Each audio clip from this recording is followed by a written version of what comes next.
আসসালামু আলাইকুম কৃষি বান্ধব ভাই বোনেরা যে যেখান থেকে দেখছেন সকলকে জানাই আন্তরিক শুভেচ্ছা অভিনন্দন। যারা খামার প্রতিষ্ঠা করেছেন, গবাদি পশু পালন করেন, সেই সব ভাইদের জন্য আজকে এই ভিডিওটি।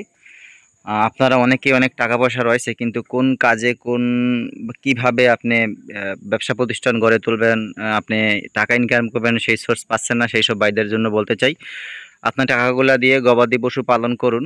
গাভী, ষাঁড়, ভেড়া, ছাগল এবং এরকম হাইব্রিড জাতের ঘাস চাষ করুন। দেখবেন আপনার গবাদি পশুর খাদ্যের চাহিদা শতভাগ পূর্ণ হবে। দেখেন, অল্প একটু জায়গার ভিতরে, যেখানে পরিত্যক্ত জায়গা, সেখানে কিন্তু ঘাস চাষ করা হয়েছে। আর দেখেন কত সুন্দর করে এখান থেকে একাধিকবার ঘাস কেটে খাওয়ানো হয়েছে, আবার পুনরায় কিন্তু ঘাসগুলা হচ্ছে, এগুলো হচ্ছে হাইব্রিড জাতের ঘাস। দর্শক, এই দেখতে পাচ্ছেন কি পরিমাণ অঙ্কুর হইতেছে। আর যেগুলা কেটে খাওয়ার যোগ্য, সেই লাইনগুলো আমি আপনাদের দেখাচ্ছি।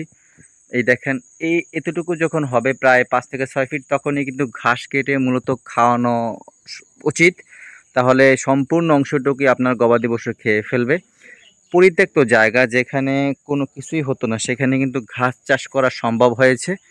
এই হচ্ছে ডক্টর জহির স্যারের চীন থেকে আনা যারা ওয়ান হাইব্রিড ঘাস। যারা নতুন পুরাতন খামারি উদ্যোক্তা ভাইরা, তারা এরকম ঘাস চাষ করার জন্য পরিপক্ক কাটিং সংগ্রহ করতে পারেন। আমাদের কাছে রয়েছে বিভিন্ন হাইব্রিড জাতের ঘাসের কাটিং, যারা one hybrid, Taiwan hybrid, Indonesian smart Napier, American Guatemala ঘাসের, যে কোনো ঘাসের কাটিং আপনি সংগ্রহ করতে পারেন আমার স্ক্রিনে দেওয়া নাম্বারে যোগাযোগ করে। ধন্যবাদ সকলকে।